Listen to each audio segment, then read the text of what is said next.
Lionel,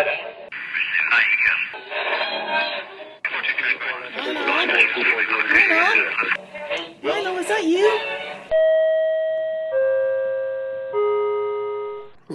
There, I think I got it.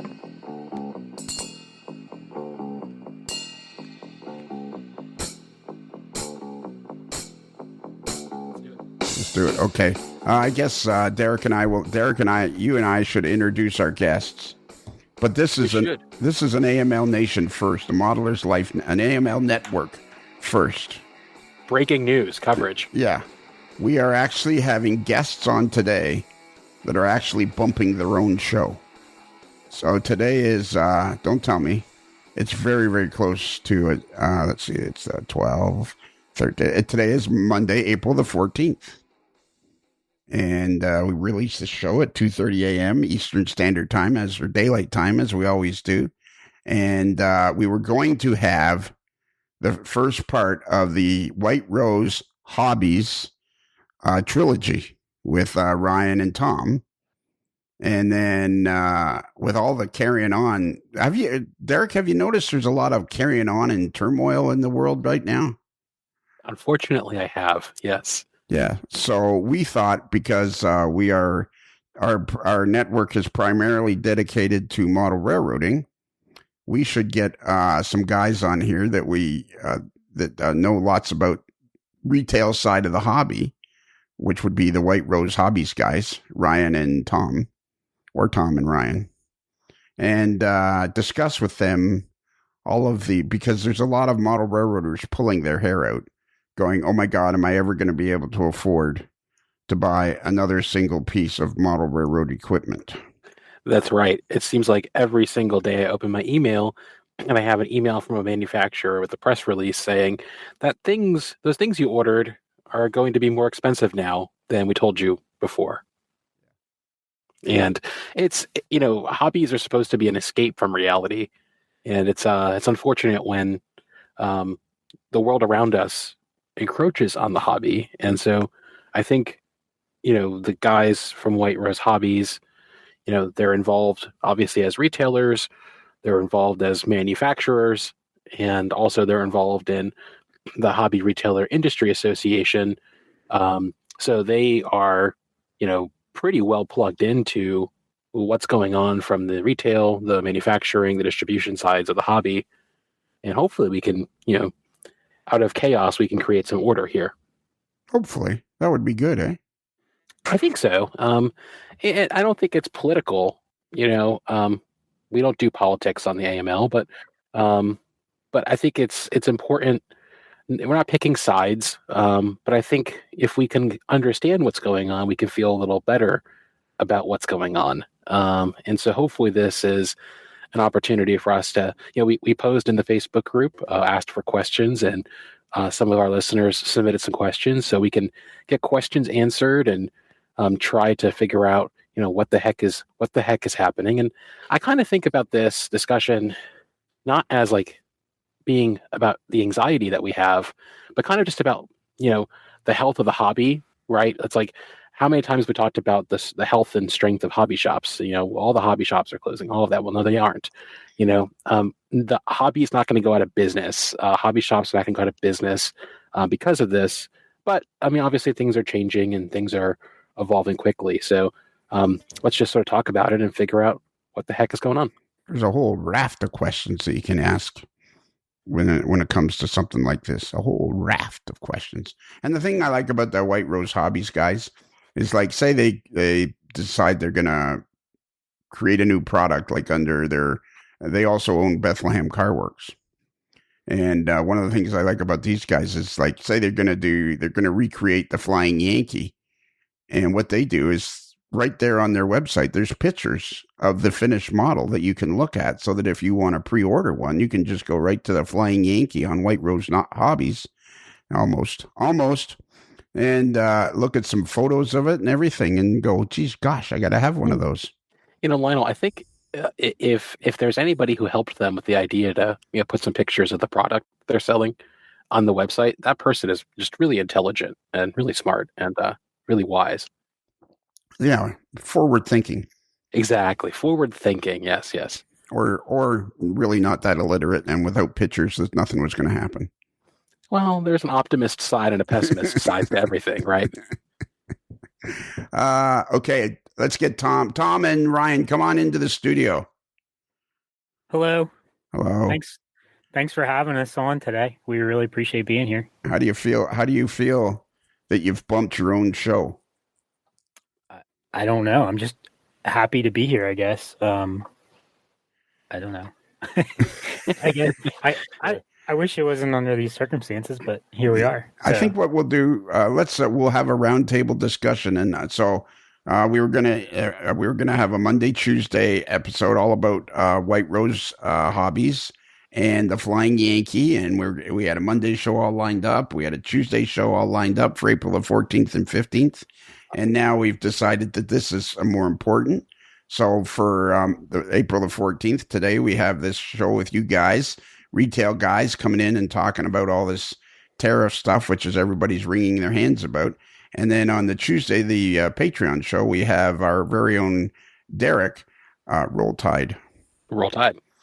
He speaks with the guys from some folks from Intermountain and with some folks from Athern and at Springfield. So that's what we got coming up tomorrow. So we could say that April is White Rose Hobbies Month. Okay, so Derek, did you have something you had kind of had outlined some stuff that you thought you may wanted to mention, or have you already mentioned it? I think we've already covered a little bit of the preface, but I guess we should ask Tom and Ryan before we get into the meat of the subject. Is there anything you guys want to add as a preface or a disclaimer before we get started? Yeah. Thank you for that, Derek. I just want to say, we're here to talk about tariffs and how that affects the hobby. And I just hope that I can convey a neutral perspective. I don't want this to be politicized, even though it's a very hot topic. I just want to share what Ryan and I are seeing and something that I think could be that's my opinion of what might happen. And my goal is just to provide perspective as neutral, balanced as possible. Yeah, basically the same. And sorry, bear with me. I do have a cold today, but that some of the other stuff that is being done behind the scenes, advocacy, as far as the industry goes and stuff like that people may not be aware of. I don't think there's really any need to make this a political discussion of any sort, because this isn't about how we got here. This is about what effect it's going to have on the hobby and the prices and getting stuff. And I don't really see this as any need for it to be any kind of a political discussion, because it's about the facts that are staring us in the face.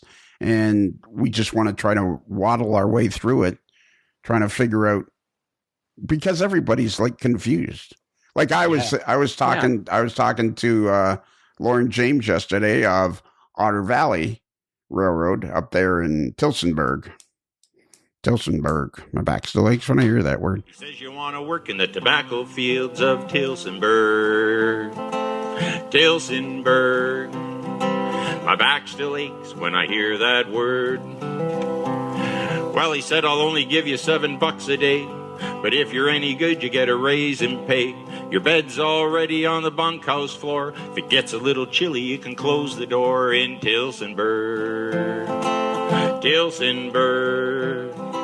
My back still aches when I hear that word. Yeah, whenever I call him, I play Tilsonburg. But I was like, I'm confused. So I was saying, so can't some manufacturers just ship their stuff through Canada and then ship it down into the United States to avoid this 145% tariff? And he said the tariffs are about where stuff is manufactured, not what country it comes through. And I think it's important to mention, Lionel, that we're recording this on Friday, April 11th. 48 hours before people, or 72 hours before people hear this. So as it stands right now, there's 145% tariff on everything coming into the U.S. from China. That could change by the time Monday morning comes around. It could be higher. It could be lower. Yeah, and I think the key to this discussion is for us not to offer any conjecture of what we think is going to happen. I think the best way is to just discuss what the facts that we have in front of us right at this moment, because it is what it is right now, and sure, it's going to change. We all know it's going to change, but I bet you if we can give some sort of background on how it works, like if I was Ryan and Tom, I'd be pulling my hair out. I'd be scared. Yeah, I'd be. I don't know if these guys don't scare easily. No, I do, but they don't. Yeah. The last year or so, we already pulled all our hair out, so it's like we're numb to this. Like, yeah, there you go. Well, Ryan and Tom, I guess where are we right now? Like, what's the situation? Okay, so just little background: the hobby and model industry fall under the HTS code 9503.10.00, and I know you have no idea what that means, but that is the harmonized tariff schedule, and that's a system. The harmonized tariff schedule is a system that our customs uses to categorize and classify imported goods to help determine what duties and regulations apply to those goods. So we fall under that specific code of that whole general system. And traditionally, we have been exempt from tariffs due to the nature of the hobbies. Model trains are very detailed and they've never really been made in this country. Right now, that's not the case. So a lot of, they're kind of all like in limbo to see what's happening. I know that Rapido had said, they sent us an email and said that they would be splitting the tariff costs. This was before they went to 145%, but they would be splitting the cost of tariffs between themselves and dealers, 48%. I got an email from Walthers saying that they're waiting to update any new shipping prices. They would update prices before they ship. And they also said that they could not honor original prices of things that they've released that, pre-orders that haven't come out yet.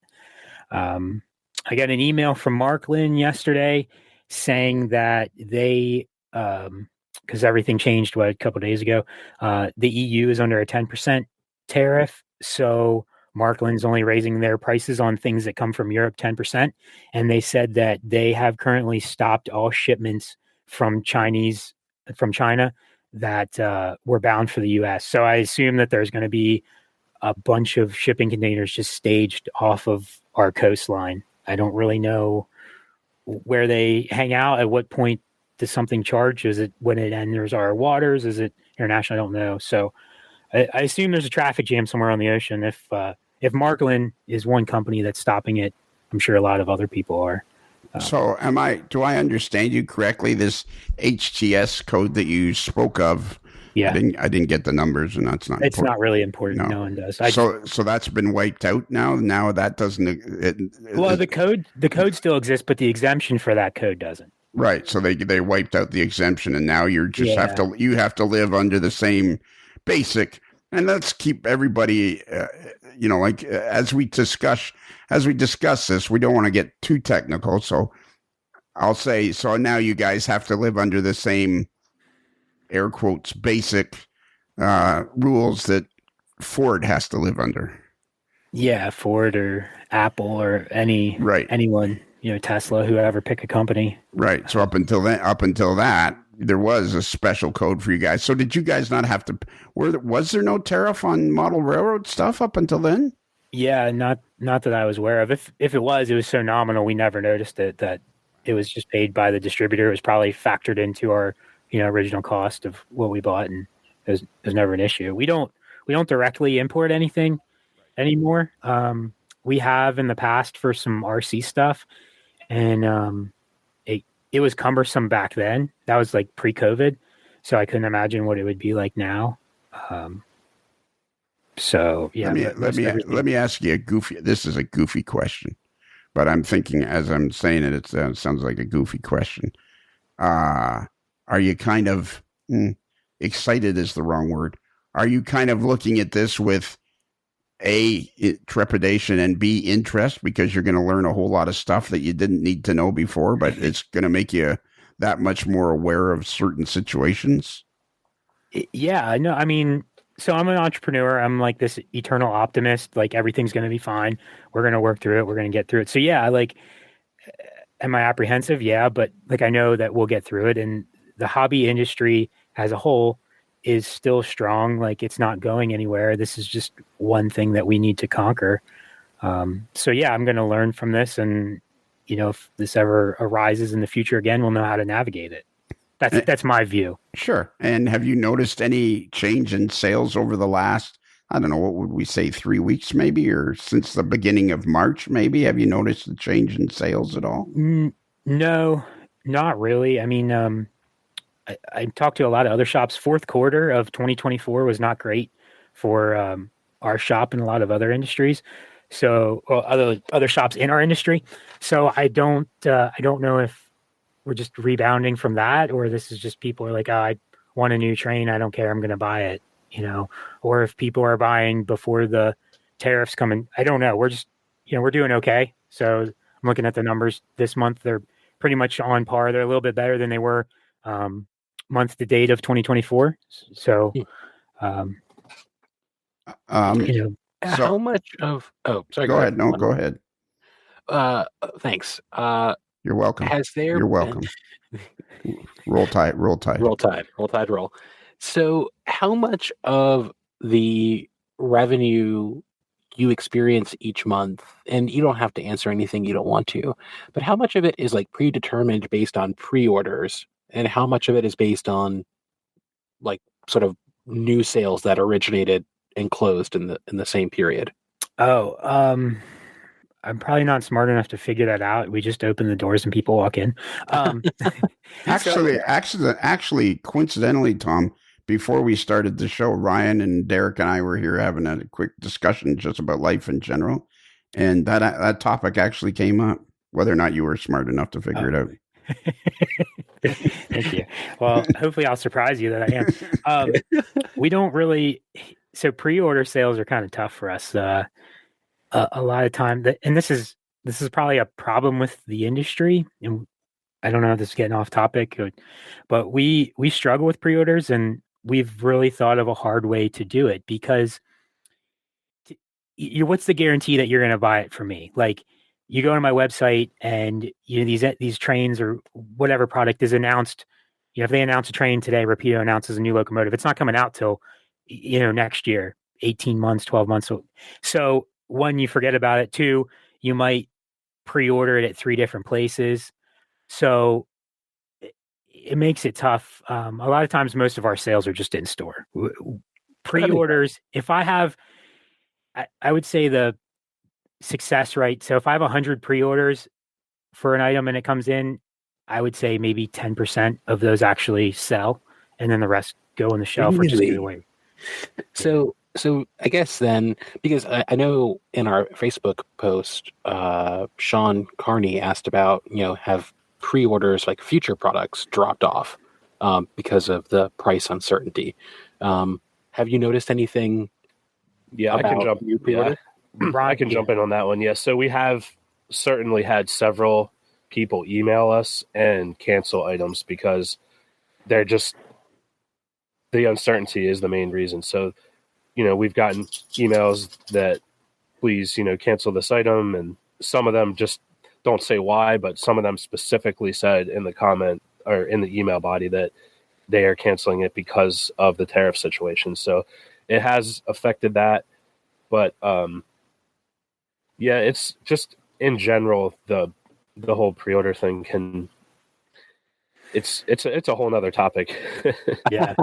That would make a good podcast someday. Yeah, it would make a good podcast, and we can touch on it a bit here because I think for manufacturers, the 3 or 4 main manufacturers, that seems to be what they live by is pre-order. I mean, I'm always fascinated by our buddy Steven Tangent.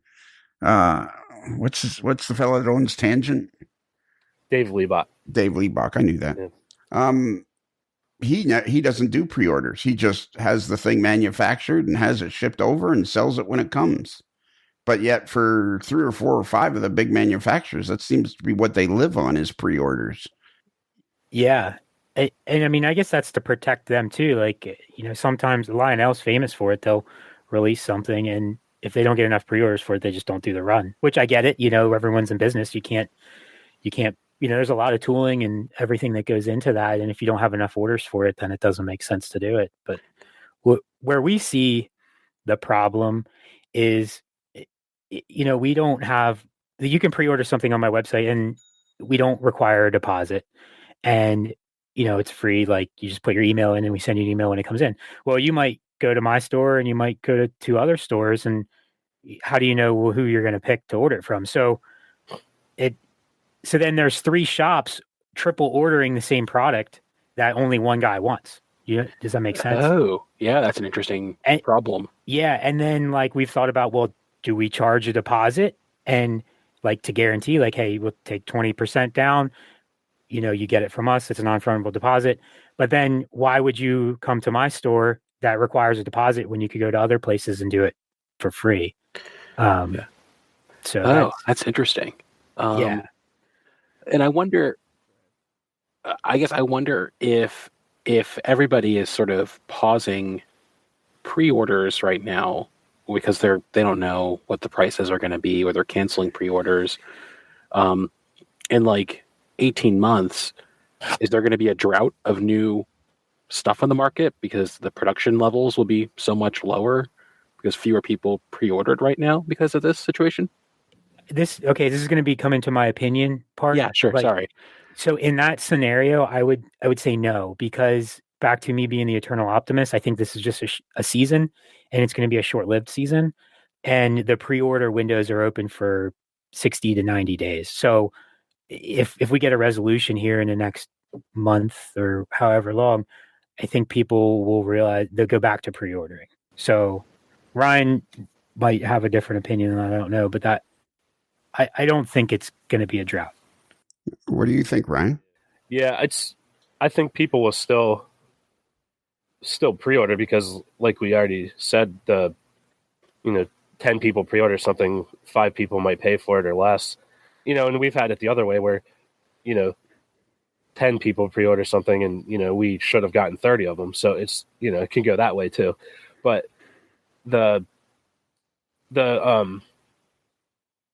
it's not going to change the pre-order. I don't think it's going to change. I mean, I was going to comment that it's in Hobby Merchandiser magazine, the last issue.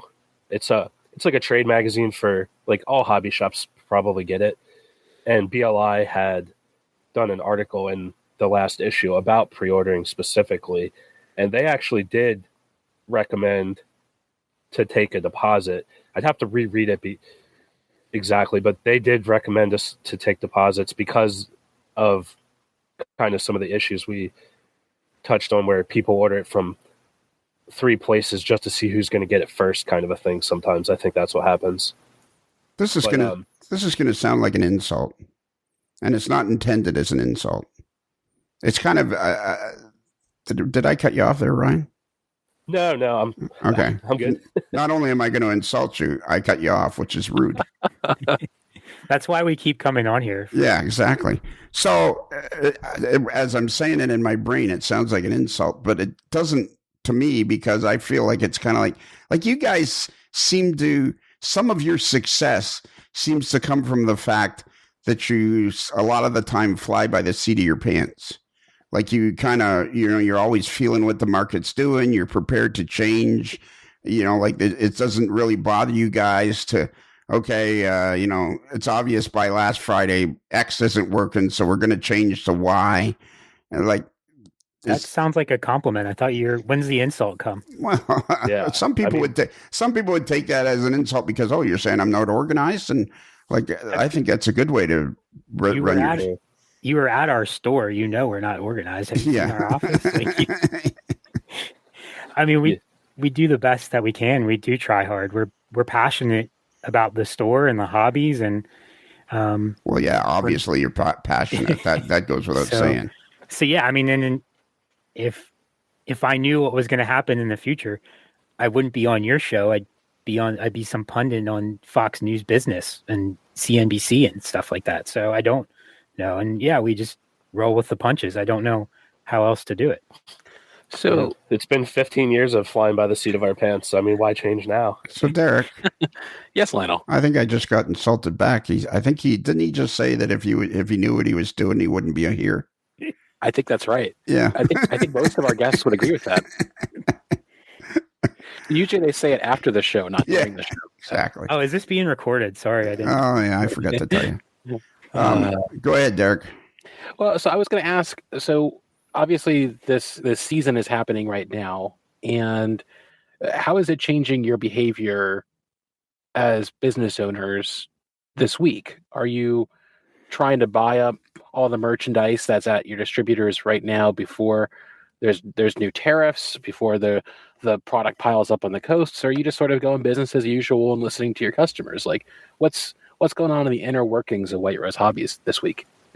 So, yeah, business as usual. One, to answer, like, buying things up now, anything that's in a distributor's warehouse would be like pre-tariff, so we'd still have the normal pricing. And I'm under the mindset that this is going to go away, and okay, not go away, but not be 145%, because that's just not sustainable. No industry can sustain that. So I think it's kind of a bargaining chip, and I think we might come back to reality where eventually we're going to go back to free trade. That's probably what's going to happen. Whether that's this administration or the next one, free trade will happen. We might see something like what just happened this week, where they negotiate something and we end up with like a 10% tariff, and then that might negotiate it back to the HTS code, and this HTS code is 20% because it's something we could make here in the States, and this the model HTS code that we're under is 0 because model trains have never been made in this country. So that's on the level that they're made now. Yeah, exactly. With what was I was going to say? That's also some of the manufacturers, some of the distributors have changed their prices on stuff that's already in the warehouse. Horizon, which is Athearn, did that actually. But the thing is, that was the other day, and this stuff's very fluid right now, so I'm not sure, Yeah, I mean, I got an email yesterday from Markland said they were raising their prices, and then I got an email today that said they're waiting till mid next week. So it's so we're not, I guess fly by the seat of your pants is working because that's what the whole industry is doing. Right. It sure seems like it. And this is going to be my opinion too. Even if we do it land somewhere in the like 10 to 25% tariff, I think that what the end consumer is going to see is not going to be that full 25%. And this is my opinion, but I've been thinking a lot about this and running scenarios through my head, and it kind of all rolls downhill. If we have this massive tariff on hobby goods and my cost here at the store double, well, then no one's going to buy that. So then I'm not going to place orders from the distributors and the manufacturers, and the manufacturers are not going to place orders from the actual factories in China. So then that creates this supply and demand. Well, now there's massive supply because no one in the States is buying it. So the price drops. So I don't have any idea what the factory's margins are. But if they have all this inventory or aren't making anything, they're going to have to drop their prices. Maybe not enough to cover the whole tariff, but some. So then that makes it more affordable so the distributor can buy, and they might buy it at a lower price and split part of the tariff and then pass that on to us, and we might eat part of the margin. Everyone's going to take it in the margin essentially, but I don't think it's all going to be sent to the consumer, if that makes sense. If it's it's just hypothetically, if it's a 30% tariff, maybe the actual factory manufacturer drops their prices 10% to alleviate that. The distributor eats 10% of the cost. The hobby shop is 10% of the margin, and maybe the consumer pays 10%. I don't know. That's a theory. That's kind of what I think, just looking at supply and demand. 100% my opinion. So take it for what it's worth, because I'm just, the guy at White Rose Hobbies. So it sounds like so far, you guys haven't really seen an actual physical impact of tariffs and price hikes. Like, have you had anything come into the store that has the prices increased because of tariffs? Not yet. Yeah, But no. it's there's some things that have, like Horizon did put that 10%. I think it was 10% across the board on everything, whether they already had it or not. But I know the last shipment of Rapido we just got came from their new Buffalo, New York warehouse, and they did that to get around the combination of the Canadian and Chinese tariffs. So they made a warehouse in the U.S. As a way to alleviate some of the increase, and that was the first shipment of stuff was just a few days ago to that warehouse. So it's stuff, like it's I don't think anyone, even like we've been saying, it's so fluid that so far it hasn't majorly affected us, but this the 145%, I think people are still taking that in, and I think in the next we'll just have to wait and see. There's really nothing concrete you could even say. But from the other side of the coin too, you guys aren't running a charity, and if things don't necessarily go good and they have some crazy tariff, even if the tariff somehow they back it down to 50% or 60% or something, somewhere along the line somebody's going to have to take it in the neck. And like, you guys don't want to run your business just as a hobby. You're running your business as a business. Like, I mean, this is the way I ran my business my entire life, is I'm trying to make as much money as I possibly can in the shortest period of time. And I always went on the theory of the way you do that is to offer the best product and the best service and the best of everything so that people continue to come back and buy your product. But it was always, I'm here to make money, so like, yeah, I want the prices to be as good as I can be, but I also would like to get a new motorcycle. So there's, there's that yin and yang of, like, I think that's a problem. Is that a problem in model railroading where the consumer is like too involved in the industry and has too much say in the industry? Sometimes it feels like it. It's like, like the consumer doesn't realize it's like they're just the consumer. The price is what it is. You don't have a say in how hobby shop X determines its profit and loss. Does that make sense? Yeah, I think it is. I mean, obviously, you could just see by social media, everyone is quick as soon as something's announced to comment on the pricing and everything like that. I mean, but on the flip side, like, yeah, it is what it is. The companies have the reasons they have to make, the margin they need to make, because it's going through the distribution channels, through distributors. So everyone's, without the distribution channels, it doesn't work, and the pricing has to be based on that. Yeah, and to your point of people complaining about things being expensive, you also get a lot more than you used to. I mean, if you compare a new Scale Trains engine or a new Rapido engine to what was out 10 or 12 years ago, I mean, it's significantly higher detail. And I don't know that it's that much more expensive, really. So what you get, I feel like you get better value, even though it's a little more expensive, but you get a better product. Well, sure. And I've said numerous times, you buy a new golf club, you buy a new 3-wood, it's $350 if you want one that's, one of this year's versions, or even if you buy last year's version, it's still going to be $295. Or if you go to a professional sports game, it's not hard to drop $400. So buying a model railroad locomotive really isn't way out of line as far as price goes, especially when you think today's products last what is seemingly forever. They just run and run and run and run and run. You easily get 20 years worth of enjoyment out of a $400 product. Yeah, I mean, we have trains here on the layout that I don't know how many times they just go in circles all day. Like, you know, how many miles are on this little model train? You know, like just yeah, it's good quality stuff. So do you guys must have kind of like when did your ongoing discussions about this kind of start? Like, when did you guys first notice that the two of you were talking about this more than you were talking about, you know, how much bacon to get for breakfast? When did this podcast start? About 37 minutes ago. Yeah, so about 40 minutes ago we started talking about.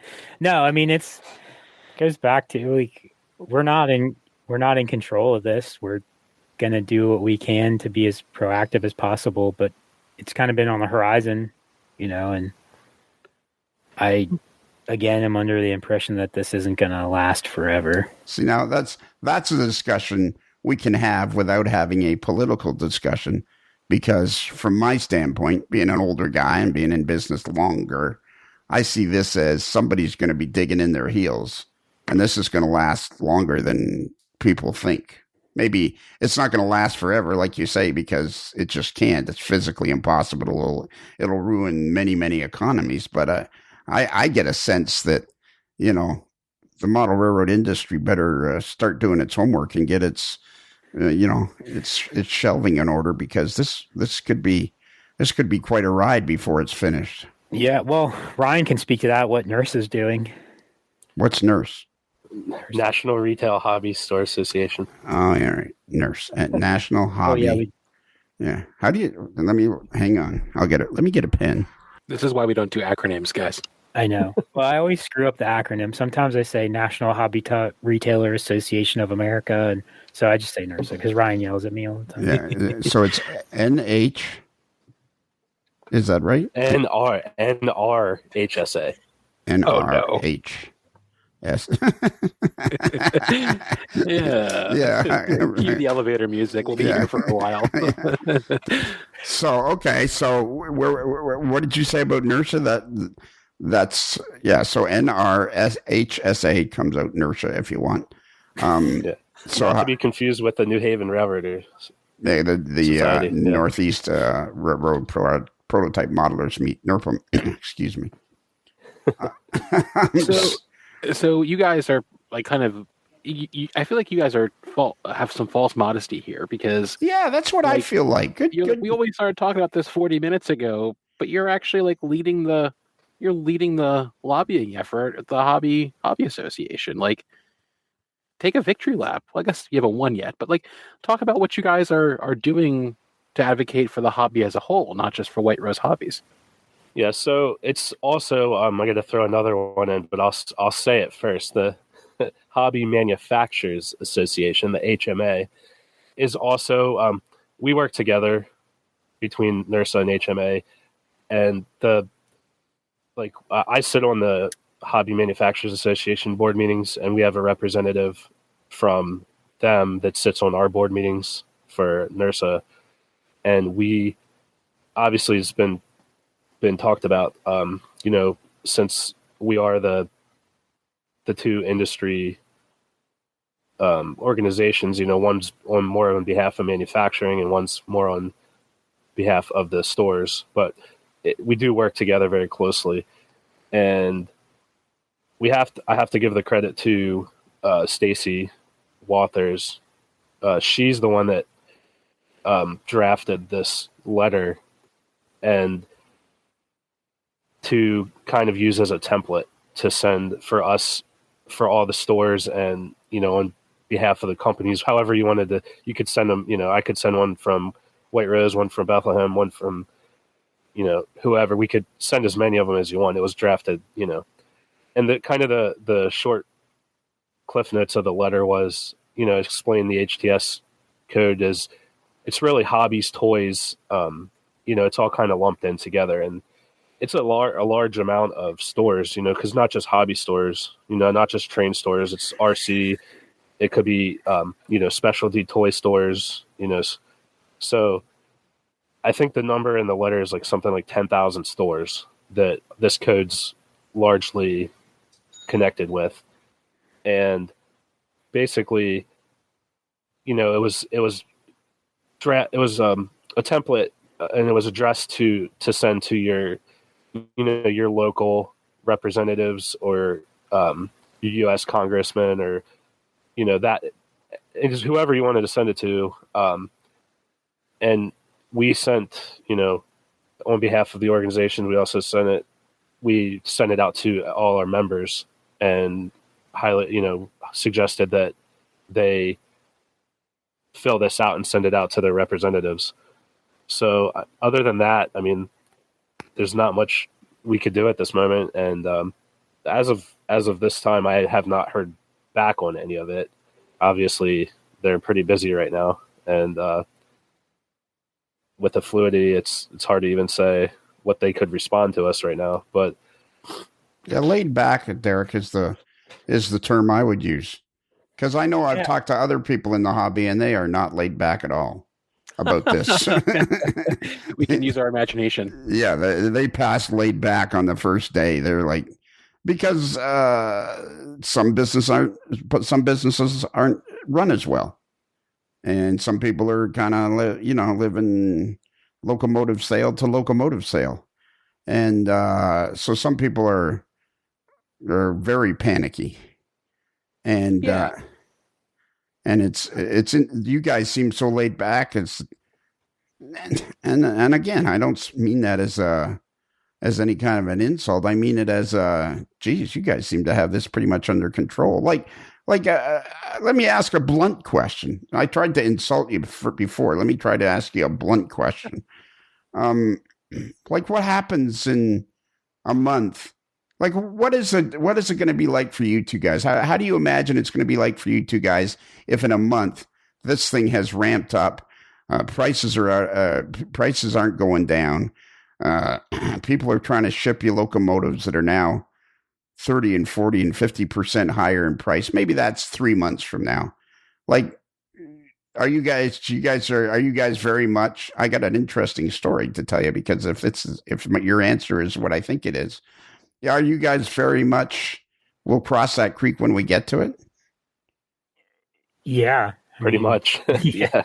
What else are you going to do? I'm not going to close the store down because prices in 30 days or 90 days might be 50% what they are now.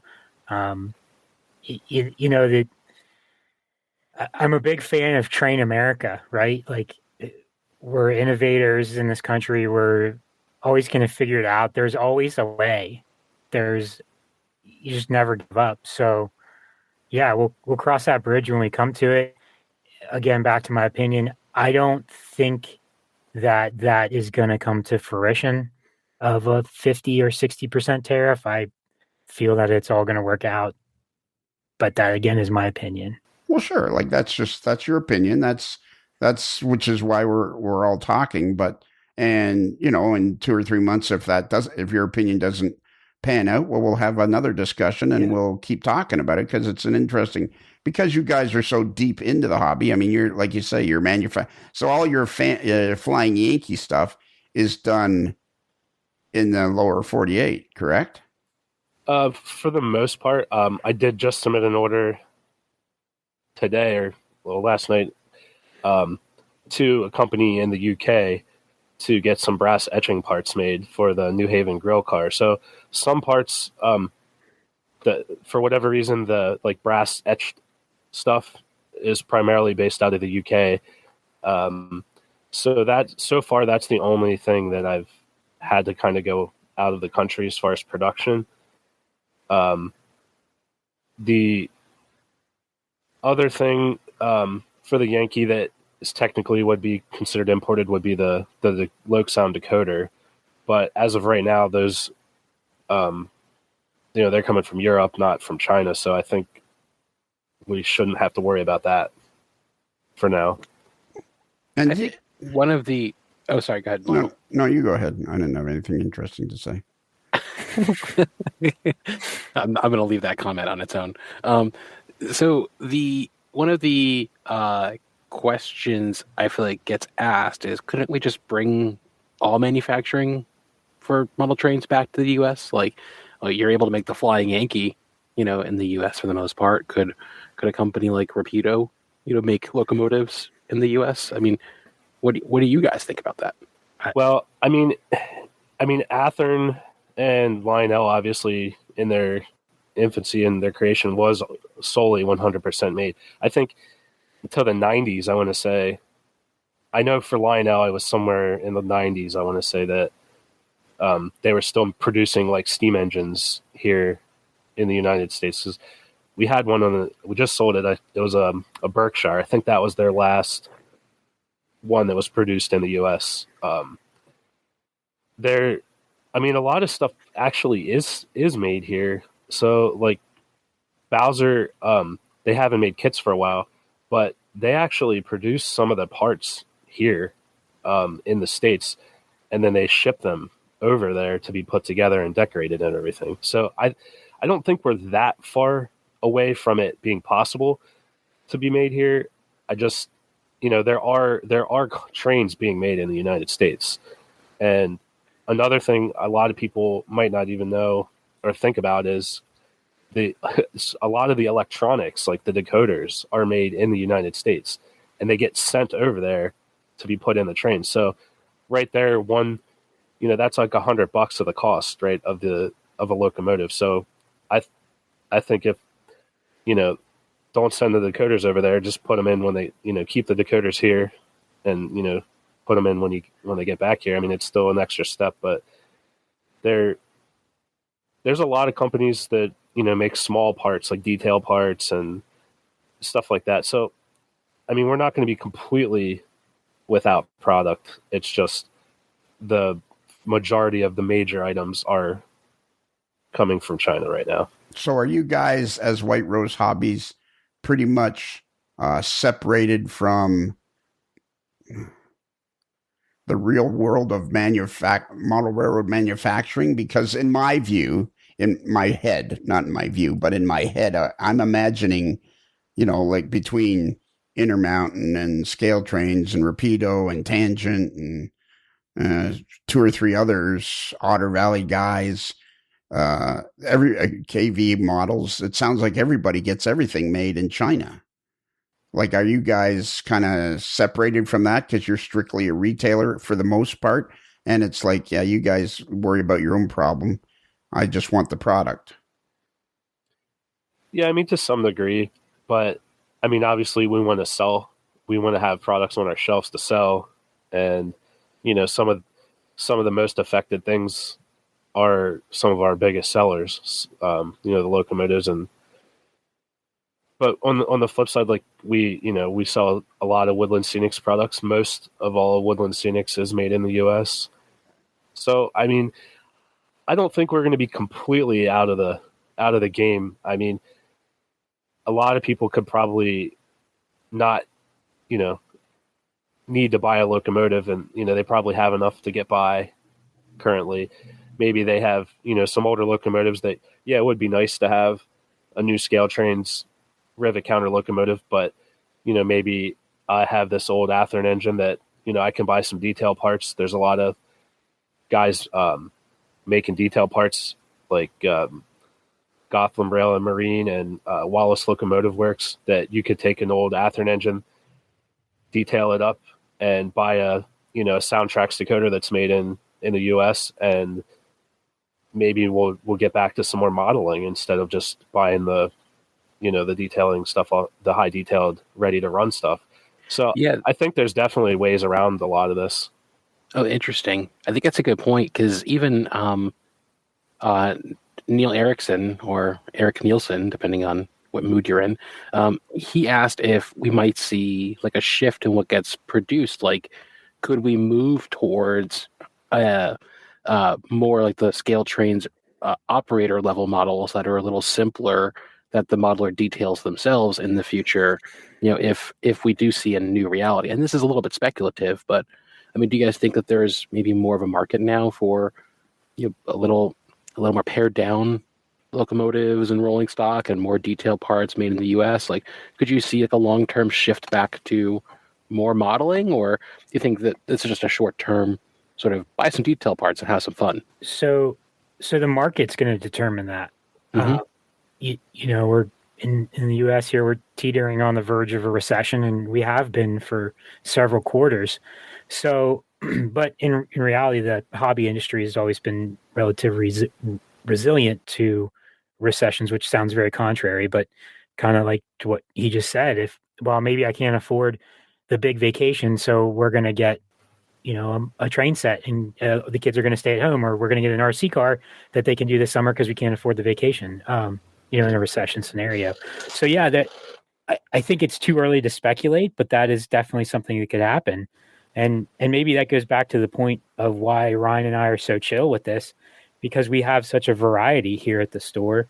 If you want a $300 scale trains engine or a Rapido engine, we have those. If we even have used stuff, if you want to kit bash a used building, we have those, and we have all the paint and the glue and the detail parts and the weathering and the scenery to make that happen. So I hope that answered where you're going with that. But I think the market will decide that. That's an interesting discussion in its own, in that again, without giving away details, is the store sustainable if all of a sudden, not all of a sudden, but over this, say, period of the next 2 years, the hobby becomes slowly kind of, 30% of the hobby goes back to actually creating and building things, and 30% of your sales is now scratch building supplies and tools and paints.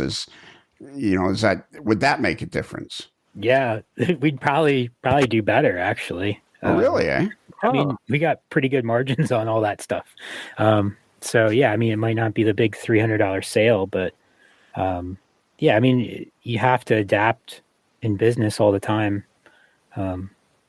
What my vision of White Rose Hobbies when I started is drastically different what we're living now, because we had to change.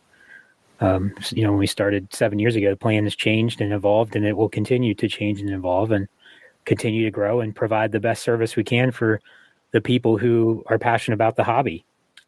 I think that's really interesting, because I have heard from hobby shop owners, nobody buys detail parts anymore. Nobody builds anything, so I don't stock any parts anymore. And I think what you're saying is maybe it's actually better for business if people are buying that stuff. I mean, I think that's really an interesting paradox from sort of the commonly held perception.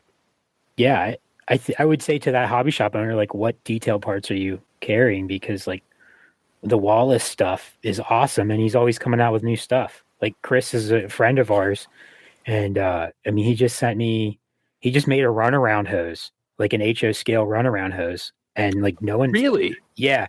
And I texted him back. I'm like, if you made that, you've never used one in real life, because they're horrible. Let's give a little more context for the listeners who don't know what that is. Oh, so back to when Ryan and I worked for the railroad, a runaround hose is this big, giant, flexible air hose. Almost looks like a fire hose, when it has a train line glad hand on either end. And if a car in your train were to be damaged, the train line, the air hose, whether separation or whatever damage, you put this runaround hose, you hang it on the side of the car that is damaged and connect it to the car ahead and car behind, and then cut that air brake out of that car. So essentially you have a car in the middle of your train with no brake. You can't do it to the last car of your train, because if it were to come uncoupled, then it just freewheel down the tracks. But yeah, every time I've had to use an air hose, and Ryan can attest to this, a runaround hose, it's just a day wrecker. I feel like I always see them on center beam cars. Are they more common for damage, or are they just more observable on them? Probably a little of both. Okay. But they have, like, center beam lumber cars have the long draw head, so somebody could have cross coupled and it could have bashed the train line.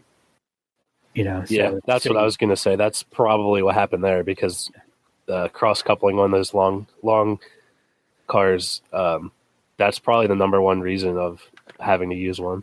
So that means that if you're about to couple onto the car, the couplers weren't aligned, and so the other car's coupler smashed into the side of the car instead of the coupler?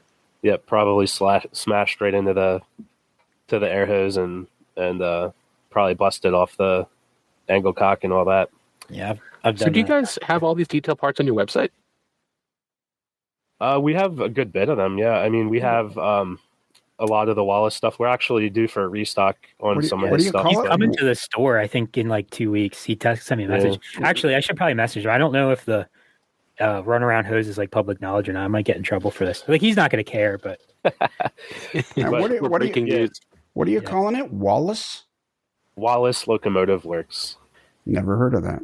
Have you heard of Yeah, that? they Derek? make. They were at Springfield this year, and I spent some time at the booth. And Did it was you really did you interview him? no, because I'm incompetent. But that's a different story. Oh, okay. But their stuff is just fantastic. I've been meaning to place an order. I just sent you the picture of the runaround hose. Look at you being so organized. Yeah. It looks so good. Is that 3D printed? Wow. Yeah, he actually works for the railroad too. He used to work for Norfolk Southern or Shared Assets, in like the North Jersey area. Now he works for a short line. We got He's a good dude. we got to quit this podcast because every time you turn around, there's somebody else. And I have a philosophical question. I have a philosophical thought / question / pick something.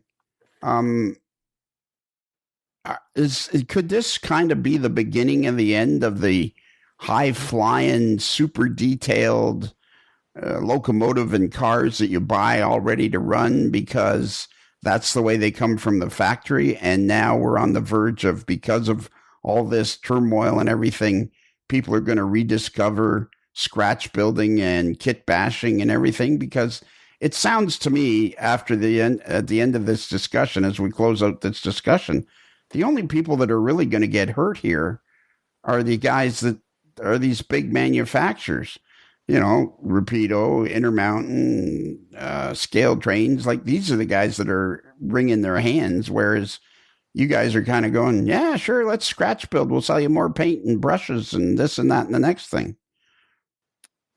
I don't think that it'll ever go away. Like, there's always going to be a market for that high-end, high-detailed train. I think that could it soften? Possibly. There's always going to be that guy that has disposable income, or he's very successful and doesn't have a lot of time, or is not an artist. That wants the detailed stuff. I mean, let's just look at Lionel. Like, some of their super high-end, expensive trains they still make, and people buy them. Well, sure. Or Fred Hill at Coachart. Yeah. He sells those beautiful brass trains that are $7,000 and $8,000 passenger sets. So I agree with you. There's always going to be the high-end model or the high-end modeler with disposable income. But it feels to me over the last 10 to 15 years that these other manufacturers have kind of taken over and not even given you the opportunity to, kit bash a locomotive, because they come to you. To me, it seems like they're always one's trying to outdo the other constantly. Yeah, well, I mean, that's competition, right? That's free market. Like, everybody, and that is the end result good for the consumer. If Rapido's trying to compete with Intermountain, who's trying to compete with Scale Trains, who's trying to compete with Athearn, that's deflationary for the hobby. That kind of goes back to what I said earlier. Like, yeah, your car, your locomotive might be 30% more expensive than it was 7 years ago, but is it 30% better, or is it 50% better? It's definitely not 10% better than it was. When if you look at the cost and you take the cost of a Lionel engine from 10 years ago with inflation to what the price is today, they're not a whole lot different for what you get. Sure. Yeah, if you like inflation adjusted. Yeah, correct. That was a pretty hip, deep thought, don't you think, Derek? I think it was a very deep thought. I thought it was great. I think, we talked about competition and being deflationary. I mean, this is going to be a pretty intellectual podcast, Lionel. Yeah, we got to be careful of that. I know. Well, good thing nobody listens to this. Yeah, exactly. Hey, we're just a bunch of dumb railroaders, what do we know? Yeah, exactly. I don't think that's the case. I think anybody who listens to this will disagree with you on that. I've never heard of these Wallace Locomotive Works guys, and they got a lot of cool stuff. I guess we're going to have to interview them now. Okay. Yeah, Chris is a really, really fun guy. He comes to our store usually here 2 or 3 times a year. He's from, I want to say, the Philly area, maybe. Philly, Jersey, somewhere over there. Wow. Go Flyers. Yeah. Broad Street Bullies. All right. Well, I think I don't know what we've accomplished here. Okay. So what's our end game here? What's our final message to everybody that's listened to this? Is it from Tom's standpoint? He says, just be cool. I think this is all going to end and we're all going to live happily ever after. Is that basically your thought process? Yeah. I mean, don't get discouraged by what's going on today. The hobby's not going away. I think this all shakes out. Everyone's going to be better off. Again, eternal optimist here. I think that if you end up seeing a 10 or 15% tariff, it'll get distributed between all parties involved, and end result to the consumer, I don't think is going to be a 10% tariff or 15%. That again, that's my okay, that's your opinion. What about you, Ryan? Where do you see it all shaking out? I think, like I said, I think people they might change and go back to some roots modeling. And I just sent a picture that one of my friends, they're down visiting some family in Kentucky, and they went to this museum, and there's a picture of this train that he sent me, and it says, this Depression era toy train kit was created from blueprints using brass, tin, and solder. And you'll see the picture. It's a little rough looking, but I think no matter what, people are gonna create. They're gonna create stuff out of necessity, and they're just gonna do what we got to do. Okay, well, let me ask you these. This will be my last question for you two guys, and I'm interested in your opinion too, Derek. Not as much as theirs, but I'm interested in your opinion. I'm okay with that. Do you like you sent me a picture of Scratch? Do you see that scratch building and more hands-on building can make some sort of a comeback in the hobby? Because I think it's kind of been. I think the fact that there's so much ready-to-run stuff, and the ready-to-run stuff runs so well and is so beautiful and is so well made, it's kind of brought way more people into the hobby. It's easier to get into the hobby and create a small layout that can be satisfactory. However, on the other hand, I think we've lost a lot of the magic of the hobby in scratch building and detailing and all that. Like, where do you guys stand on, like, in a perfect world, do you prefer the ready to run stuff, or do you prefer somewhere in between? Or I mean, me personally, I appreciate the detail in the ready to run stuff, and at the moment, I don't have the time to, build. I couldn't tell you the number of kits that I have, but I do plan on having time to enjoy building them at some point. But I think there's always going to be a mix of both. I think out of necessity, the kits might make a comeback, but that's not a bad thing. And how many plain gray covered hoppers do you have, Ryan? Well, I forget how many our buddy Derek has, but I may be able to match his number, actually. Okay, and you can't count the ones that are on the shelf. No, not counting those. No. Oh, okay. The thing is, I noticed that they have some plain gray hoppers for sale on the White Rose Hobbies website right now, and the reason why I think they get underappreciated, but working for the railroad, I mean, I worked at the railroad last week, and I had 6 plain gray sand cars in my train, and that's what I've seen a lot in my career, and I think people should have more plain gray hoppers. Yeah, we still got to get back and talk about all your railroad. Well, we'll do a show one day just about railroad stuff, because you're actually working for, what's it called, the Bayshore Terminal or something? No, there's the Columbia and Reading and the Elizabethtown Industrial Railroad. So you own a hobby shop, you own a manufacturer, and you work for 2 different railroads? Yeah. And you have time to talk to us? Not really. Not really. You have no idea the amount of work I'm going to have to catch up on now. You guys are worth it, though. Well, I think I'm I'm glad that both ends of the hobby exist. Personally, that you can buy a ready-to-roll model and you can buy a basic model or a used locomotive and detail the heck out of it. And I don't think RPM meets would exist if there wasn't a market for detail parts and there wasn't an appetite for scratch building and kit bashing and super detailing. So I think all of it exists at the same time, and that's a good thing for the hobby. Yeah, I think we'll be just fine. All right. Yeah. That's good. Then we'll leave this podcast Well, with before we go, yes. I gotta throw this in there because hey, I made a discount code because you know how I love discount codes. Anyone listening to this through May 31st of 2025 can use Tariff Drama 2025 for 10% off your entire purchase at whiterosehobbies.com. All right. But that one's got a time limit on it because I think tariffs have a time limit. There you go. So I'm like making it come to fruition with my discount code. Bingo. But our Patreon discount codes don't have a time limit because they're for Patreon members only. I think so. Yes. I think that's the way we'll do that. So you can be throwing out codes till your heart's content. Okay. All right. So we'll run that code past us again.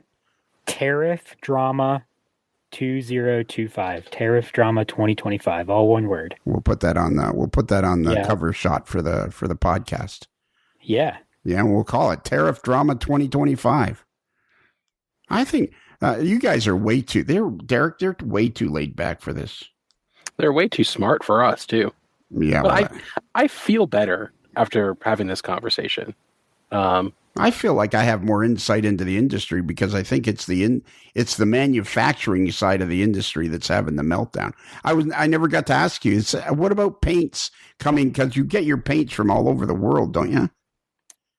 Yeah, I think most of them come from Europe, actually. Okay. Yeah. So I think as of right now we're all good on the paints. Hang on a minute. Do you get any paints that are manufactured in North America? Yes. And you get paints that are manufactured in Europe. Europe, Japan. I'm asking the question, sir. And you get paints that are manufactured in Japan. Yep. And you get paints. Do you get any paints that are manufactured in Great Britain? Don't believe so. Okay. Well, even if we just go with Europe, one part of the world, North America, another part of the world, Japan, a third part of the world, I think I'll stand by my original statement. You get paints that are made from all over the world, don't you? We do. Yeah. A simple yes or no would have done. So what about the tariffs on paints? Is that because again, it's whatever country they originate from? Right now, that's what's going on. Yeah.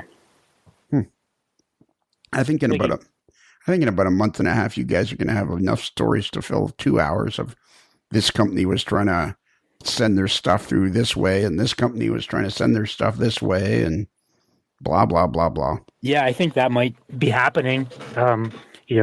Re-engineering of supply chains is definitely a potential solution.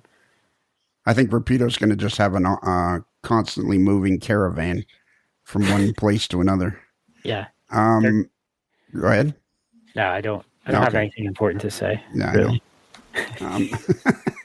The problem is you guys fit in too well with this podcast. The four of us could be sitting around a bar just cutting each other up for hours on end and be quite happy doing it. Yeah, I think that's why podcasts appeal to people. Yeah, exactly. All right, that's it. Derek, can you give out our email address? I can. If you would like to contact us through the wonders of email and tell us how much you love our show, how much you hate our show, or anything in between, you can do that at modellerslife@gmail.com. That's modeler with one L like detail parts, not two L's like Wallace or three L's like Wallace Locomotive Works. Wow, look at that. And if you missed that, you can go to our website, and our website is amodellerslife.com, and click on the picture of the moderately agitated male boy in a particularly agitated state. We haven't answered email for a while, but we'll get back to that. Here's a little tip for you. Here's a little pro tip for you guys. Just to keep you on your toes and something that might help you along the way going through this whole tariff thing. If you're busy and you're trying to get stuff done, don't have a major heart attack. Because all of a sudden you're not able to get anything done. One minute your wife is saying, I think we should go to the hospital, and you're going, nah, I don't think so. And then finally you relent and go, all right, they're probably not just going to give me a pill anyways. And 2 hours later you wake up and go, Mr. Strang? We're glad you're okay. Yeah, me too. But anyways, fun fact, don't do that. Let's see what else we're going to talk about that, Derek. We're going to talk about that on the show. Give everybody a public service announcement, a PSA, because it's something that everybody needs to look after. We'll do that. So we did the email address. We did, okay. Now the next thing is we're working on our store, but again, we're working on our store. What else do we need? We don't have people like Ryan and Tom. Yeah, I know. Exactly. We have people like you and me, and that's really good.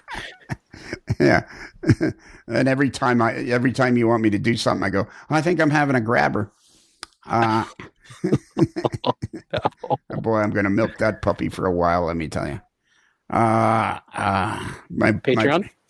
Patreon. So if you enjoyed today's show, which was special, it bumped the parts 1 and 2 of the 37-part trilogy of White Rose Hobbies.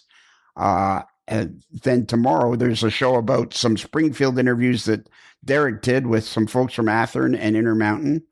And you just join on Patreon, and that's for a few cents a day. You get twice as much podcasting in a week. If you go to the T-shirt level, every year you get a T-shirt that's only available to Patreon members. And then you're also entered into the game that's sweeping the globe. Hey, dude, where's my T-shirt?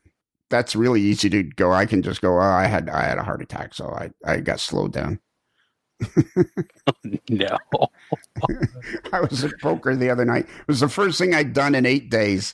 And Dave says to me, Lionel, you're kind of quiet. I go, you know what, Dave? Every time I have a near-death experience, I'm not as talkative as I was before. Anyways, that's it. We're done, I think. We've covered it all, have we not? I think so. This was a vintage episode. We went for hour and 14 minutes. Time flies when you're having fun. What's that code again, Tom? Tariff Drama 2025. Ta-da! That's what I got to put in there after your time. Is Tariff Drama 2025. Ta-da! And that's it. Ryan, you have a cold, so we'll turn this one over to Tom. Tom, are you ready? Yeah. So remember, a Modeler's Life podcast is considered marginally adequate by 6 out of 10 tariff claim agents.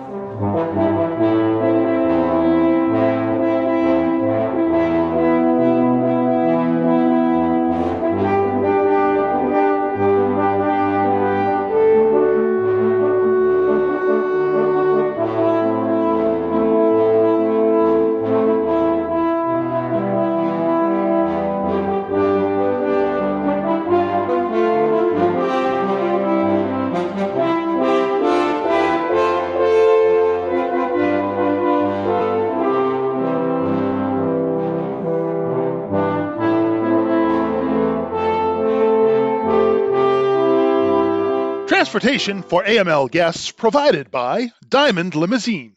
Diamond Limousine, where all of our vehicles are true diamonds in the rough. It's another Lincoln Homer.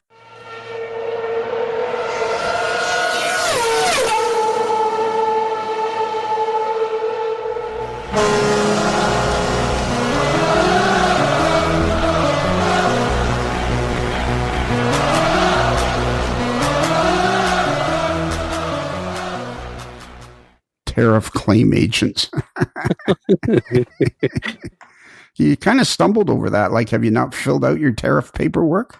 No, I'm nervous. There's one here in my office with a tariff gun to my head making me fill out stuff.